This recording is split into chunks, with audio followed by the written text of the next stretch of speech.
Alex Radcliffe from Board Game Co. And today, oh my gosh, there's another one. There's another one. Okay, we'll just keep going. Hey, I'm Alex Radcliffe from Board Game Co. And this is a video that was prompted by me seeing a post where someone didn't like a game. It's a fairly popular game. I love the game personally, but someone posted how they had played the game and they did not like the game. When I last checked, there were like 74 comments, most of which were like, hey, you probably should like the game. It's a popular game. Here's what you may have done wrong. Why didn't you like the game? There were a few supportive comments, make no mistake, but the vast majority of the comments, while not aggressive, I would say that most people were not aggressive. In fact, I don't know if I saw a single aggressive comment, but most people were like, you're wrong for not liking the game. And it made me think that this is a problem that I know exists. I know it exists because, sorry for the cat in the way. It's a okay, Cal, this is, no, Cal, that's the worst place. Cal, you can sit here, but you gotta be over there. There we go, okay?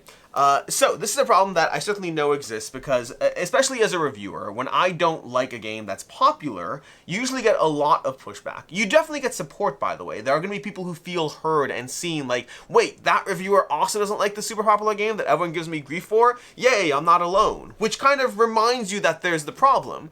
They feel validated that someone else doesn't like the game when everyone else is giving them a hard time for not liking the game.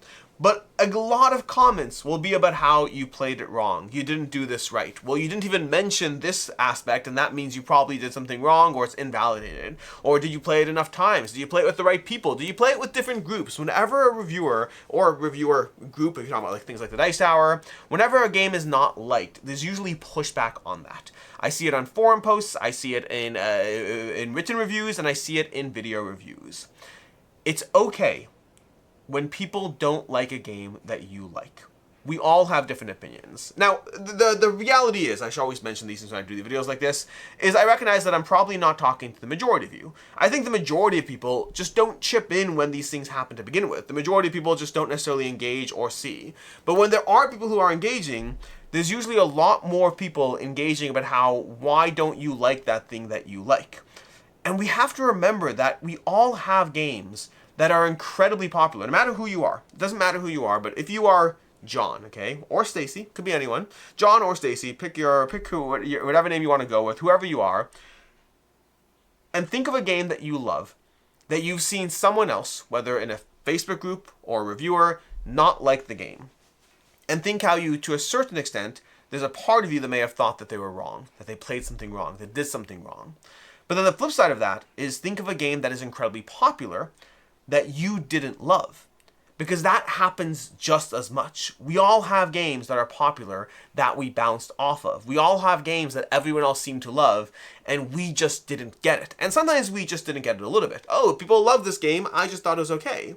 Other times you're like, people love this game, I don't understand at all. Like, what is everyone else smoking? What is going on? Did I play something wrong? I reread the rules after, I did everything, whatever. I don't know why it is that everyone loves this game and why people are going on and on about it, but I don't like that game. It happens to all of us. There's a term, shelf of shame, that is often like, people don't love the term shelf of shame. They're like, it's the shelf of opportunity. It's not the shelf of shame. That never bothered me, but I've never liked the term overrated for exactly this reason. And this is my own pet peeve around the nature of putting too much emphasis on our own opinions as opposed to the general space. Overrated is a term that kind of means, and again, I'm giving this too much weight, and I acknowledge that. It's just meant to say, hey, I think this game is not as good as other people is. But I don't like the term because the term almost implies that it is overrated. My opinion is the right opinion, but other people overrate the game. But my opinion is the standard. Now again, I recognize I'm giving it too much weight, but the concept, there certainly is truth to that we put too much weight in our own opinion. We all have a natural bias towards ourselves, and that's me, you, we all do. I absolutely, trust me when I say I have a natural bias towards myself. And this applies to more than just our opinions on board games and how right we are. It applies to everything we do, where we give ourselves grace and importance that we don't give to others. We drive great, they drive dangerously. We take calculated risks, they're just not careful. When we're late, it's for a great reason, and we have all the good reasons in the world as to why we were 5 minutes late to something, and when they're late, it's because they're inconsiderate. There's often a greater degree of allowance, of importance, of grace, of righteousness that we apply to ourselves as opposed to others.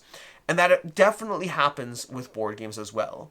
It happens when you play an incredibly popular game and you don't love it, and you think, well, I don't get what everyone else is thinking, or this is not that great a game. It happens when you love a game and other people don't love it, and instinctively, your first thought, and again, I do this too, instinctively your first thought is to go towards the fact that they probably did something wrong. They probably played it at the wrong player count. They probably didn't give it enough plays. They probably did something wrong as far as the rules go. They probably had someone teach them the game who railroaded them because they weren't giving a good teacher. If they had a bad experience, it's not because our opinion of the game is wrong, it's because something about their experience was wrong. It's important to recognize this bias. In life in general, by the way, but we're just talking about board games for today, so we're going to focus on board games. But it's important to recognize this bias.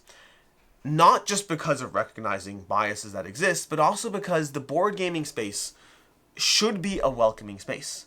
People should feel free and welcome to post whatever opinions they want without being attacked, so long as those opinions don't cause harm, of course. But in the case of thinking a board game is good or isn't good, it's usually not a case of causing harm.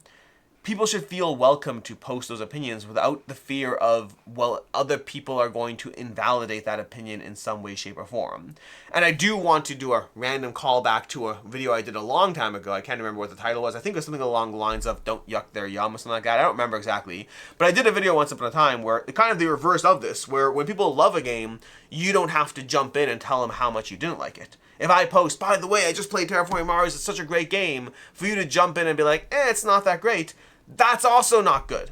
But it's not good. The consistency is here. The consistency is not about the fact that you should be allowed to like or dislike a game. The consistency is about the fact that you should feel free to express an opinion without that opinion being shot down. If you don't like a game, go ahead and post it. But if somebody else loved a game, or somebody else just bought a game, if someone else is excited about a game, that's not the time to jump in and say, hey, by the way, I didn't like the game. And again, the reverse is truth. The reverse is true as well. When someone else posts, I just played a popular game and I didn't like it, that's not the time to jump in with a comment about how they played it wrong, about how you like it, about how everyone else likes it, about how it's in the top 100 for a reason. Whatever the aspect is, this is not the time to jump in with an invalidating comment. This is a good time to think about what comments are helpful. And this applies to any conversation, by the way, not just a post about someone not liking a game. But think through a comment that can actually be helpful, engaging, possibly prompt a conversation, but that isn't simply shutting that person down. Someone says, oh, by the way, I just played Terraforming Mars and I think it's a terrible game. Great. Why don't you comment something along the lines of, oh, what about the game didn't work for you? Were you looking forward to the game for any particular reasons, and did you find that those experiences were not met, and why? Like, prompt an interesting conversation. Or just simply acknowledgement. That's great. It's always good to learn more about yourself and the types of games you do and don't like. There's so many different types of comments. Or another one, do you want thoughts and advice about diving in again, or are you just done with it? Because that also could be interesting. Like sometimes people say, sometimes when someone says I didn't like Terraforming Mars, sometimes they're just starting a conversation. Other times they're confused and they didn't properly express that what they really meant to say was, I didn't love Terraforming Mars, why do you like it so much? Or am I doing something wrong? Sometimes there's a implied next step, but you have to be careful because you don't want to assume too much that that next question is there if it isn't, but it's good to open that door to that. Do you want thoughts and advice about diving in again, or are you just done with the game? There's so many ways to have an actual interesting conversation that do nothing to invalidate that person, that do nothing to make that person feel less welcome, and that do nothing to effectively tell that person that your like of the game is more important than the fact that they are allowed to talk about games in general. Because that's the message that is being sent. When someone posts something, when someone says, I just played Terraforming Mars, I don't get what all the buzz is about, I did not like it at all.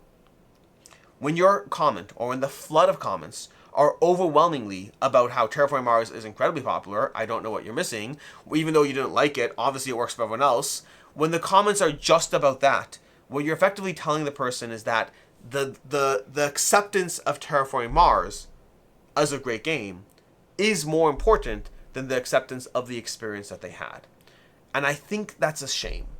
I think it's a shame in general, anywhere you go, in any capacity, in any hobby. But I think board games in particular, that in so many aspects are such a social hobby. Solo gamers aside, of course, but even then there's social communities. There's literally Facebook groups about solo gaming. It's still a community-driven hobby. I think that's a time for people to be incredibly welcoming. That's a time for people to actually open the door to conversation and acceptance, as opposed to simply telling them that they did something wrong. The two main takeaways for me on this video, and the whole thing I saw in the first place, are number one, and possibly less importantly here, but it's an interesting conversation separately, is that we really genuinely always have a bias towards ourselves. It's subconscious. It makes sense. Why wouldn't we? But we think we're right more often. We give leniencies to ourselves. We give excuses to ourselves. We give grace to ourselves. There's so many things in life in which we give all of that to ourselves, but not to others. Even in this exact example, when someone doesn't like a popular game and your first response is to think about the reasons that they're wrong, about how they did something wrong with the experience, think about the fact that, are you applying that same thing to yourself? When you don't like a popular game, do you immediately run through the checklist of, did I play it right? Was I playing with the wrong group? Should I play it again? Did I do something wrong? All these things, did I play the wrong player count? Was I having a bad day? Do you run through the gamut of all the checklists for yourself to make sure that your opinion is equally valid when you don't play a popular game? So number one, we all have a bias towards ourselves. We should do our best to recognize it whenever possible. And number two, and more importantly, for the sake of this conversation and the space that we are in, the board gaming space should be a welcoming space. It should be a place where we are able to engage, communicate, talk to each other, share opinions, share our love for games, and also share those times that we bounced off hard in a game. And it's up to us and how we engage with every single person in this space that will define whether others do feel it is welcoming or not. Until next time, I'm Alex Radcliffe from Board Game Co. Hope you enjoyed this video, and as always, I hope you have a good one.